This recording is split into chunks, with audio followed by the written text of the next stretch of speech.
Today we're going to be moving in seemingly a kind of balancing process. Between Jaakko's work and my work and the way that we both are approaching this process of studying the relations in communication. What I wanted to share with you in contrast and in harmony with what Jaakko is bringing is to bring your focus to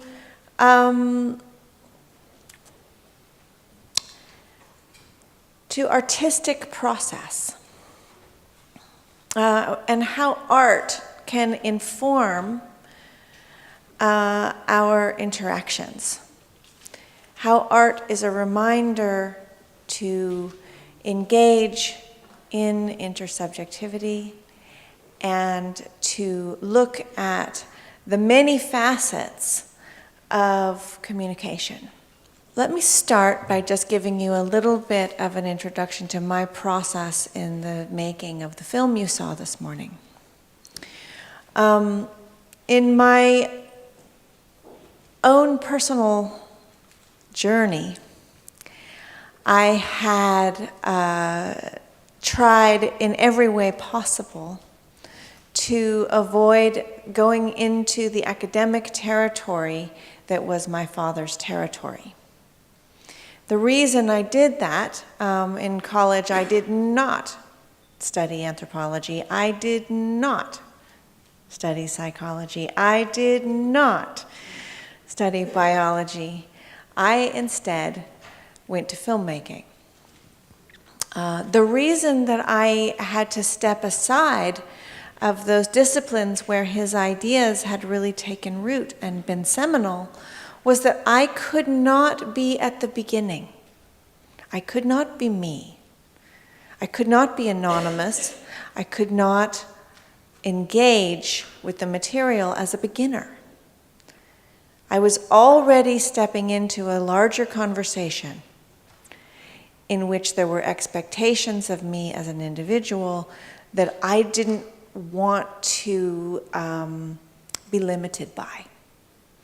So I sidestepped those. Now, the great irony, of course, is that when you think about it, what in fact is filmmaking?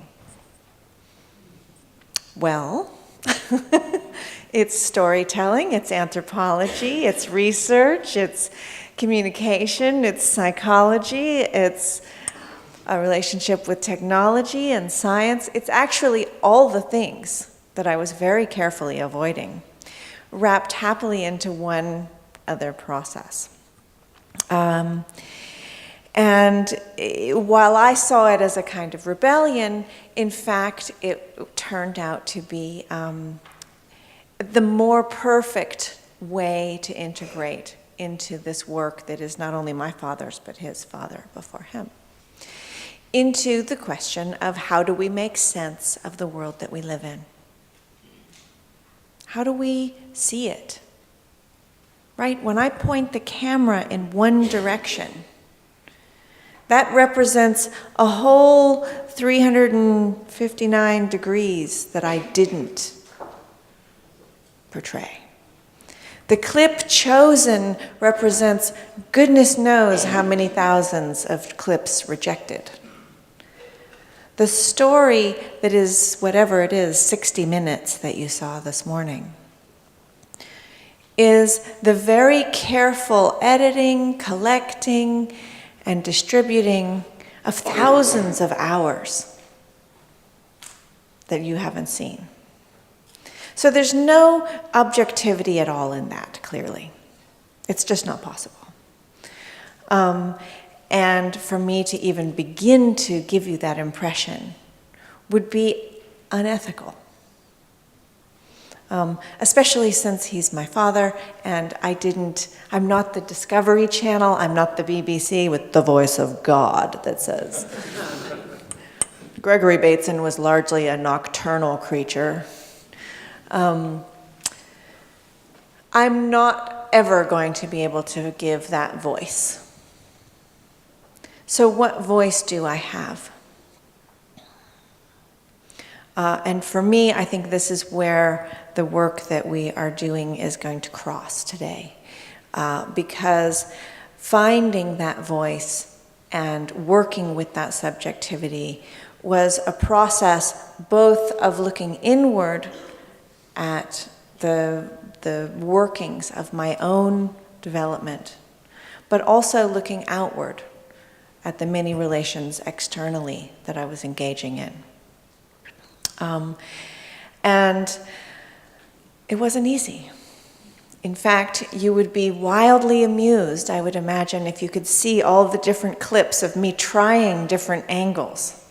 And I tried to do the sort of, the walk and talk where you're guided through the whatever it is, the kitchen of the famous chef, and, that you have the person who's talking and guiding you along. So embarrassing. That wasn't going to work. There were moments when the deeply personal aspect of this became narcissistic. It tipped too far into my world. And that was not appealing. And then I would go the other direction to try to compensate and find that I was adopting some sort of professional voice that didn't have any of the sincerity and the complexity of what was really in this story. And so that didn't work. And trying to find that position gave me a kind of insight that I might never have had into how hard it is to be both in a position as therapists, and me as filmmaker in that particular mode, or as teacher, or as of having a role, as Gregory said, an R-O-L-E, a role, and also being a human being. What I found was that my own humanity was a source of infinite information, and information that I was going to lose if I adopted a professional stance and stayed there.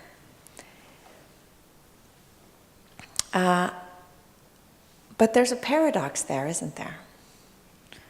Because can you ever really separate those two? I don't think so. We might try, and we get into all sorts of messes when we do, but I'm not sure that they are actually separable.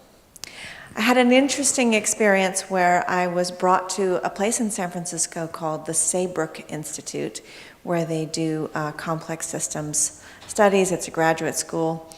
And they sent me a flyer of what my contribution was going to be to this graduate program. I was coming in to do a 3-day course. And it said this.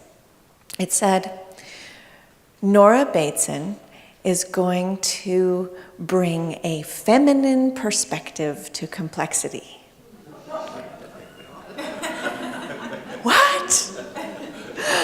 And I read this description and I thought, okay, I mean, I have that equipment, but what is a feminine perspective on complexity? And how am I going to provide that for somebody else? So then I quickly got on the phone and I started to contact some of my friends who are working in feminism in various universities. I said, is there some rhetoric that I'm missing? I think I need to do some homework here because I don't know what they're talking about. And they said, no, you're not missing anything. It's just a really weird question. And so then I thought, okay, but what an incredible opportunity. Because here it was that I was given a role, I was given an identity, I was given a voice, the feminine perspective on complexity. And I had no idea what that was, but I felt absolutely that that's what I should show up and provide. And then when I thought about it, I realized, how could I actually not provide it? As long as I show up, I'm providing it. And then I sat down with my 30 beautiful graduate students and said, okay, day one, so glad to meet you all, and we have 3 days together. Does anyone have any idea what a feminine perspective on complexity is? And if there were one, how would I know how to give it to you? How would I find that part of me that could give you the feminine perspective, as opposed to the filmmaker perspective, as opposed to the ecology perspective, as opposed to the mother's perspective, as opposed to the, I don't know, traveler or American or, you know, whatever my religious, how are we supposed to separate all these forms of subjectivity that we live in? All the selves, all the voices. I mean, it's not as though we can really have some kind of medieval surgery that's going to go in and slice out the particular piece that's going to be, and now Nora will deliver the feminine perspective on complexity. And here it is in a little tablet form for you to swallow. But we do this, okay? There are expectations in our communications, in our dialogues, in our understanding of what it is, who it is that we're supposed to be in an interaction. And very little permission to explore the complexity of our own subjectivity. And yet there's so much information there.